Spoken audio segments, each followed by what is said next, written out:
Oke, kita mulai. Assalamualaikum warahmatullahi wabarakatuh. Salam sejahtera buat kita semuanya. Gimana teman-teman kabar semuanya? Sehat? Sehat, selalu baik, selalu baik. Siap. Oke. Oke, kita ada bahasan yang menarik nih tentang kekuatan menerima dan memutuskan. Nanti akan saya jelaskan. Seperti biasa, saya lebih suka praktek ya, jadi tanya jawab dan praktek. Jadi nanti jika tidak ada pertanyaan, durasinya mungkin akan dipersempit gitu ya. Oke, boleh ada feedbacknya teman ya, biar saya nggak kesepian.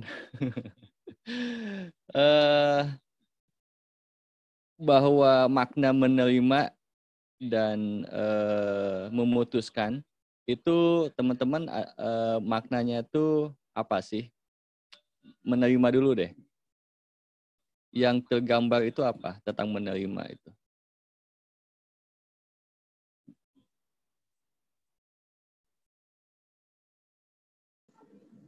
Menerima itu mungkin kita bersyukur atas keadaan kita saat ini. Ada suaranya Mang Dani ya? Ada.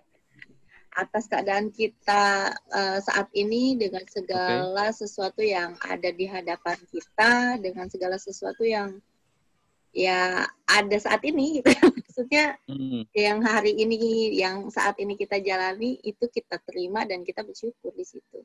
Ketika sudah bersyukur dan menerima, otomatis disitulah mungkin yang bahagia tanpa syarat itu kita rasakan. Oke, sip. Terima kasih. Berserah kan? Berserah, oke. Berserah boleh dijelasin lagi berserahnya seperti apa? Ya menerima, ya berserah. Ya. Tapi bukan menyerah kan ya? Tapi lebih ke arah berserahnya. Ya, berserah. Berserah akan hal apa? Yang terjadi kepada diri kita ya sudah berserah saja gitu. Oke. Misalnya apa? Boleh secara konkret nggak?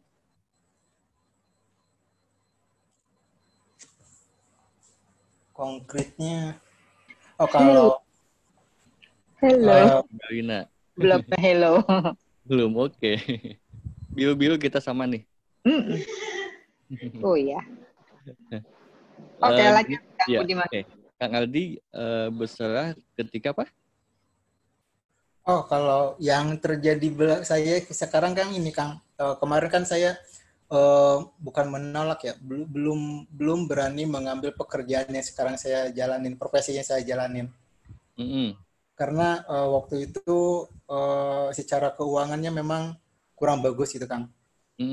Kurang bagus. Tapi setelah saya jalanin, terus saya melepas semua pekerjaan-pekerjaan yang lainnya, saya fokus ke satu, saya mulai berserah gitu kan. Berserah, oke, saya jalanin ini, fokus ke sini, apapun yang terjadi saya jalanin. Ya, alhamdulillah sih Kang, ternyata ada juga gitu. Bahkan lebih dari ekspektasi saya. Oke. Apakah berserah di sini maksudnya adalah berserah akan hasil yang tadinya dikhawatirkan gitu ya? Iya. Tadinya saya agak khawatir karena memang kurang menjanjikan gitu kan, Kang. Kurang menjanjikan, tapi setelah saya jalanin, banyak juga kata saya gitu kan, banyak hasil-hasil yang dari lainnya gitu banyak juga. Oke, jadi di sini Kang Aldi lebih ke tadinya hanya berasumsi menurut logikanya gitu ya, bahwa kalau yang dikerjakan itu sepertinya ada keterbatasan secara finansial lah gitu ya. Iya, betul. Tapi ketika yang sudahlah gitu ya, saya berserah diri aja gitu kan, rezeki urusan Tuhan, urusan Allah, di situ jalanin aja, tiba-tiba ternyata rezekinya malahan di luar ekspektasi gitu. Ya, lebih dari ekspektasi saya malahan, Kang. Oke. Pengalaman menarik nih. Ya. Karena biasanya saya double job, Kang. Bahkan bisa triple job dalam satu hari itu. Oke, jadi ada tambahan-tambahan ya? Malahan. Ya, malahan sekarang pekerjaannya lebih santai, banyak di rumah gitu kan, nggak terlalu banyak warawiri. Tapi hasilnya lebih baik daripada saya kemarin double job. Oke. Sip. Pengalaman menarik. Oke. Makasih Kang Aldi sharingnya. Oke, mumpung saya ingat, jadi Kang Aldi sebenarnya lebih sudah melepaskan belenggu logika, ya, yang biasanya limited, ya, membatasi, gitu ya, termasuk rezeki, uang itu dari mana, itu dengan logikanya, ya, dengan cara yang ada di pikirannya itu biasanya kalau dapat sekian itu tuh harusnya kerjanya bukan di situ, misalnya gitu ya. Nah, ketika itu dilepaskan bahwa seperti pembelajaran kita yang sebelumnya ya, itu berarti udah dipraktekin tuh, bahwa urusan rezeki, urusan uang bisa dari mana aja. Ketika itu dijalani sebagai yang bisa dijalani dulu pada saat ini dengan penuh berserah diri, ternyata rezekinya pintunya bisa lebih banyak ternyata. Gitu ya, Kang Aldi? Betul, Kang. Oke, good. Wah, top deh, Kang Aldi. Ya, saya senang nih kalau ada teman-teman yang mengaplikasikan yang kita sharingkan ini. Ya, jadi sudah ada aplikasinya dan memang terasa di perubahan di kehidupannya, itu senang banget ya. Oke, teman-teman yang lain boleh sharing? Biar saya tahu pemahamannya ada di mana dulu, biar saya bisa jelasin titik awalnya tuh apa sih yang mau saya jelasin, itu lebih oke sih gitu. Oke, karena ini bukan monolog ya, bukan sebagai narasumber yang monolog, kita sama-sama sebagai teman belajar. Jadi kita sharing aja kalau di sini mah ya, kalau di Alpha Sharing mah. Yang lain gimana? Santai aja.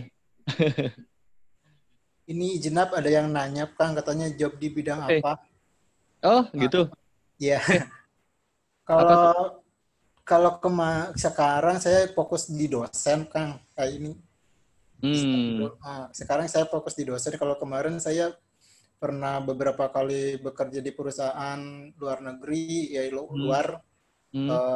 Dari jam 8 sampai jam 5, malamnya baru saya ngajar di kampus. Nah, kalau sekarang saya lepas semua, hanya jadi ngajar aja. Oke, ngajar aja, tapi ada di luar ini ya. Dulu saya konsultan. Saya dari kuliah saya pernah diajak jadi tenaga ahli konsultannya Migas, Kang. Nah, sekarang ternyata teman-temannya dari konsultan Migas di Kemenrindag itu ternyata pada datang lagi, pada minta bantuan lagi. Oke, menarik tuh. Kang Adi, kira-kira apa tuh yang bisa membuat mereka ketarik datang lagi? Kalau direlasikan dengan pelajaran Alpha ini nih. Apa ya? Saya juga kurang tahu, Kang, ya. Jadi dari dulu tuh teman-teman saya bilang, lu kalau nganggur kasih tahu gue gitu kan. Ini ada job buat lu, gitu. Terus sekarang saya juga nggak ngasih tahu ke siapa-siapa, tiba-tiba ada kerjaan nih, mau gak lu konsultannya ini, kerjaan ini mau gak? Oh ya udah boleh, lu mau dibayar berapa terserah, kata saya gitu kan, gak matok harga lagi kalau sekarang. Kalau dulu saya matok harga, kalau sekarang saya nggak matok harga, ternyata lebih banyak, nggak matok harga gitu. Bukan lebih banyak ya, lebih besar gitu, Kang. Lebih besar.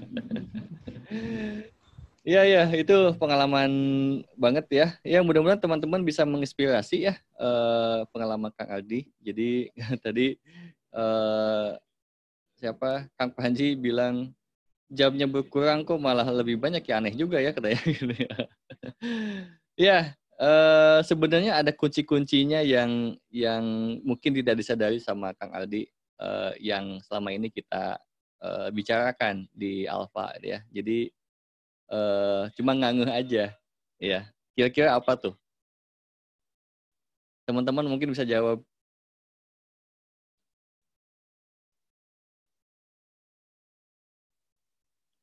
Kang Aldi aja masih bingung.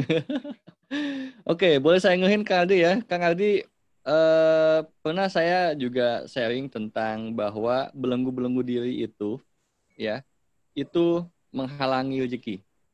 Ya. Ya, menghalangi keuangan. Dan ingat Kang Aldi ketika sesi sama saya itu dilepaskan. Ya, betul. Betul ya, di situ lebih ringan kan ya. Iya, lebih. Ekspektasi juga Kang Adi juga lebih dilepaskan kan, gitu. Nah, waktu itu ya memang salah satu yang di-sharingkan juga tentang hal ini ya. Betul, Kang. Nah, apakah di situ mulai berubah? Ya, mulai berubah itu saya kan fokus ngajar itu dari Januari ini, Kang. Dari tahun 2020. Awal-awal sih, aduh gue pakai tabungan nih buat makan gitu kan, aduh gue pakai tabungan buat makan. Tapi setelah saya udahlah lepaskan saja gitu kan, terus mulai ada kepercayaan dari teman-teman di konsultannya Kemendag, terus sekarang konsultannya Kemendag, PLN, terus sekarang tuh ada yang nawarin lagi, cuman saya tolak beberapa konsultan karena nggak sanggup. Kebanyakan. Palu kemarin juga nawarin ada kerjanya juga, cuma saya tolak. Jadi ya satu-satu aja deh kata saya gitu. Jadi fokus satu. Oke. Jadi bagus, nggak maruk. Iya ya. Tapi ya itu disadari ya. Supaya mengingatkan aja sih bahwa ini penting gitu ya, melepaskan belenggu, melepaskan keegoan, sok tahu gitu ya, bagaimana cara kita hidup itu dilepaskan. Jadi saya hanya ingin menekankan teman-teman semuanya bahwa hidup itu mudah gitu. Yang tidak mudah itu adalah hasil dari pikiran kita yang sok tahu. Harus gini, kayaknya kalau gini nggak gitu deh, dan lain sebagainya ya. Yang selalu mengkhawatirkan, yang selalu takut, yang selalu punya ekspektasi juga itu pikiran-pikiran juga. So kalau begitu, silahkan tobat ya, kalau masih ada yang begitu. Lepaskan itu gitu kan, lepaskan. Karena sebenarnya mau Anda belajar dimanapun, benang merahnya cuma di sini kok. Sederhana, beneran. Anda mau baca buku apapun gitu ya, mau belajar guru dimanapun, ini kok benang merahnya. Asal mau nggak gitu ya.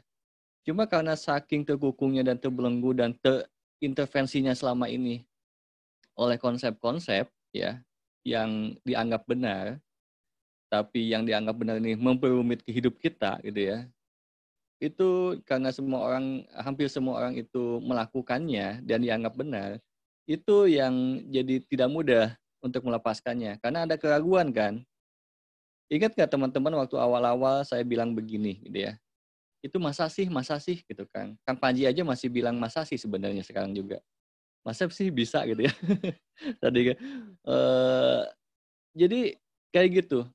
Logika yang akhirnya membatasi potensi kita sendiri.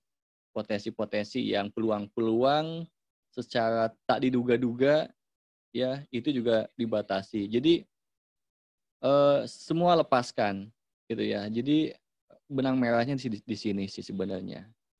Oke, teman-teman. Jadi membahas tentang menerima dan memutuskan ini sangat menarik karena ini adalah praktek juga keseharian. Jadi saya selalu menyampaikan tentang praktek-praktek keseharian ya. Oke, menerima di sini adalah tadi Teh Aske udah menyampaikan menerima apa yang sudah kita punyai ya atau kita diamanahkan kepada kita semuanya ya semuanya. Nah, saya akan lebih mendalami lagi gitu kan, akan menyampaikan lebih dalam lagi bahwa di kehidupan itu ada sesuatu yang pasti dualitas yang dianggap baik dan buruk ya. Nah, sekarang yang dianggap baik dan buruk itu menurut siapa sekarang? Yang menilai baik dan buruk itu siapa sih? Atau apa sih kalau di tools hardware kita tuh? Atau di dimensi jiwa kita? Norma. Pikiran. Oke, good. Pikiran, balik lagi. Ya, pikiran yang menyerap informasi-informasi tentang norma, tentang konsep, tentang segala macam. Gitu ya. Oke, termasuk orang-orang yang menurut Anda oke gitu ya, senang, bahagia mungkin, apa itu bahagia benar apa enggak, cuma Anda merasa senang lah di situ. Itu karena Anda menyukai. Ya, syarat-syarat untuk disukai itu ada. Apakah karena gantengnya, karena ada tajilnya, karena ada sopannya, karena baiknya, karena pengertiannya, dan lain sebagainya. Ya.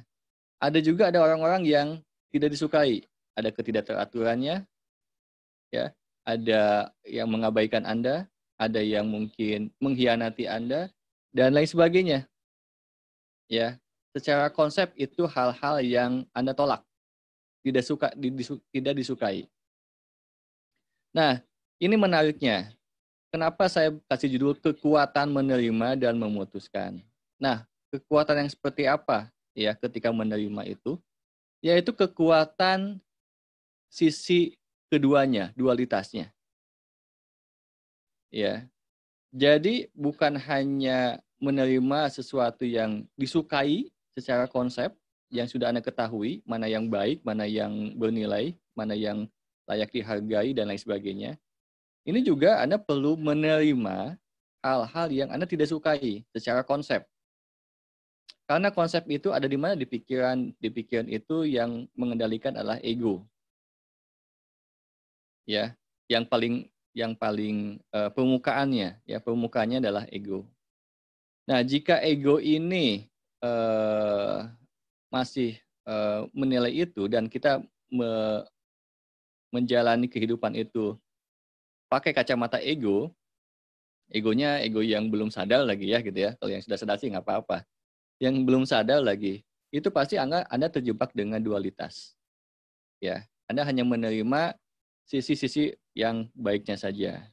Anda akan menyerap energi yang baik-baiknya saja. Kan Anda pernah diajarkan mungkin nggak tahu di mana gitu ya. Anda menyerap energi dan di situ berafirmasi bahwa yang saya serap itu adalah hal yang baik-baiknya, energi yang baik-baiknya, yang positif. Ketika Anda melakukan itu, ya, Anda sudah mulai terjebak di dualitas. Karena berarti di pikirannya, di egonya, ada yang tidak baik. Gitu ya. Oke. Nah, saya akan membahas lebih dalam lagi. Jika itu ada dualitas, siapakah yang mengendalikan dualitas itu? Jadi ada energi ya. Ada energi secara energetik yang murni, yang mengendalikan keduanya. Bayangkan jika kita menolak salah satunya saja, berarti kita menolak energi yang ada di dalamnya, yang mengendalikan itu. Siapa yang menggerakkan penipu? Siapa yang menggerakkan penjahat? Siapa yang menggerakkan orang yang mengkhianati Anda misalnya? Oke. Jadi saran saya adalah jangan menolak keseluruhan. Maksudnya apa? Yang kita terima itu adalah secara energetiknya. Tapi yang kita tolak adalah perilakunya. Ini perlu dibedakan. Orang yang mengkhianati kita, yang kita tolak adalah bentuk pengkhianatannya. Tapi secara energetik, ya, bahwa kita memahami secara kesadaran bahwa ada yang menggerakkan sehingga kita bisa belajar dari situ, kita terima. Ya. Sehingga ketika kita membayangkan orang yang mengkhianati kita tetap bisa menyerap energinya. Oke, jadi yang kita terima energinya, nanti kita langsung praktek, ya. Kita praktek, jadi tangannya dibuka begini nih, ya, terus ditaruh di bagian paha, ya, kalau lagi duduk misalnya ya, dirasain di situ ya. Setiap Anda menerima, Anda tarik nafas, ya. Kalau misalnya energi rumah kita itu ditarik dengan pakai tarik nafas, ya, tarik nafas itu masih benda-benda ya, masih benda-benda itu ditarik, itu semuanya ada energinya, ya, semuanya ada energi zat dasar yang menggerakkan semuanya, yang membentuk semuanya. Nah, kita koneksikan dan kita serap, ya. Yang tidak mudah adalah nanti ketika ada sesi, ketika saya ketika saya guide ke hal-hal yang biasanya tidak disukai, yang selama ini ditolak. Nah, itu serap juga. Orang yang dulu ngeselin misalnya, secara ego ngeselin, serap tuh. Gitu. Ya, tarik. Nah, siapa yang melakukan itu? Kesadaran. Jadi, dalam meditasi yang sekarang, state-nya itu pastikan bukan ego yang melakukannya, tapi kesadaran. Bedanya apa sih, Kang? Bedanya adalah ketika kita state-nya masih di ego, ya, ketika saya munculkan orang-orang yang selama ini Anda tidak sukai, atau orang-orang yang Anda merasa marah karenanya, gitu ya. Di sini sudah ada bayangan perlakuan-perlakuan yang menyakitkan dan segala macam. Ya, yang di sini kerasa nih, di bagian sini bakal kerasa. Di bagian kepala tuh akan agak nyut-nyutnya gitu ya. Ya, agak tegang-tegang gitu ada. Itu nanti rasain aja ya. Tapi kalau kesadaran yang melakukannya sekarang itu malah tersenyum. Ya, jadi ketika dihadirkan orang-orang yang Anda tolak selama ini, mungkin Anda kesal, Anda marah, Anda sakit hati atau apapun itu, malah Anda tersenyum nanti. Kenapa tersenyum? Karena kacamata atau pandangan si ego sama pandangan kesadaran itu beda jauh. Kalau ego yang memandang itu adalah baik dan buruk, ya, enak dan gak enak kalau diperlakukan seperti itu ego, ya. Tapi kalau kesadaran murni tidak ada penilaian itu, sehingga dia hanya melihat itu memang skenario saya. Ya, oke, saya terima semuanya. Nah, ketika sudah Anda mulai menerimanya penuh dengan kesadaran, ya, mulai itu ada kesadaran untuk memutuskan dalam bertindak lebih objektif. Ya, oke, dalam menghadapi orang yang seperti ini, atau saya punya persoalan yang seperti ini, itu perlu bagaimana ya? Itu lebih clear, lebih jernih. Tapi jika yang melakukannya itu meditasi ini adalah ego, maka Anda ketika menghadirkan persoalan-persoalan misalnya, atau orang-orang yang selama ini mungkin Anda tolak, di sini ada pikiran-pikiran yang tetap menolaknya lagi. Gitu ya, nanti bakal terasa ya. Ini bedakan mana yang melakukannya, ego atau kesadaran. Oke, sebelum kita mulai ada pertanyaan dulu.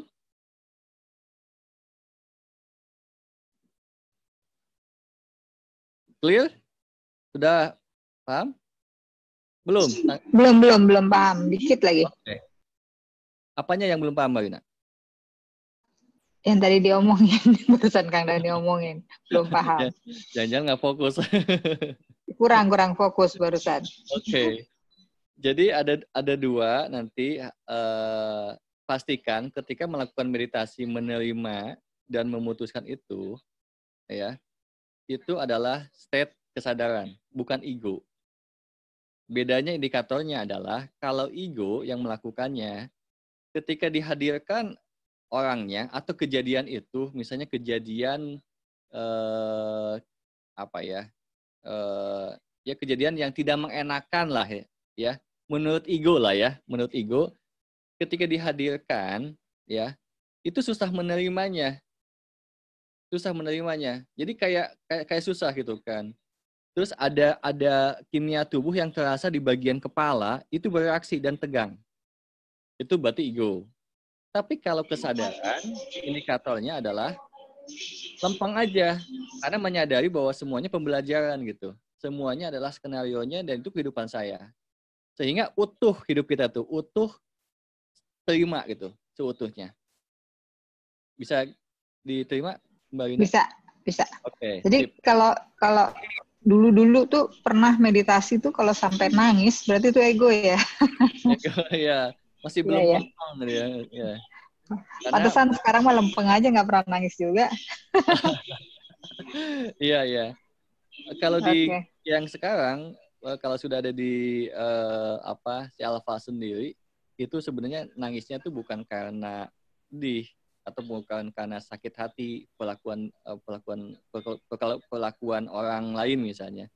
Kalaupun memang meneteskan air mata, biasanya karena kita mengalami Happy ya. hal spiritual Iya, iya. biasanya. Iya. Merasakan kehadirannya gitu ya, kebesarannya, kemurahannya gitu kan, kasih sayangnya itu Kecilin lagi aja. suka ada meneteskan. Jadi masih tapi konteksnya bakal beda alasannya gitu.